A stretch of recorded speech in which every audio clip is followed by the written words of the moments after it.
Taipei Mayor Ko Wen-je has failed to deliver on a pledge to create more student housing, a councillor says. A KMT councillor says it's been a year since the mayor promised to set aside some 4,000 beds in public housing units for use by university students. So far, the city has failed to deliver even one of those beds, says the councillor, who accuses Ko of swindling the people with empty promises.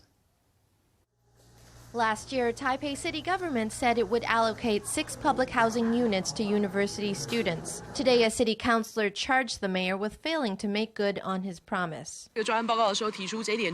During the project briefing, concern over this matter was raised. The mayor admitted outright that the city had been too careless during the initial planning. The 4,000 plus beds in the initial plan, Taipei City has not made them ready. A year has passed and we find that exactly none of the beds has been rented out. It's a serious and absurd case of a bounced check. Councillors say they discovered that only 2 of the 6 public housing units are under the jurisdiction of Taipei City government. In other words, Taipei City did not have the 4,000 beds that were promised. The truth of the matter is that only 2 of these 6 housing areas belong to Taipei City. 2 belong to the Ministry of National Defense. 1 is privately owned. 1 dormitory is a project managed by the Ministry of Education. This means that Taipei City holds only about 300 beds. Our thinking was that since these public units were unfurnished, we wanted schools to bid for contracts. Last August, we put out an announcement. By September 16th, no school had placed a bid. Taipei's Department of Urban Development said the lack of bids was why the housing project failed to take off.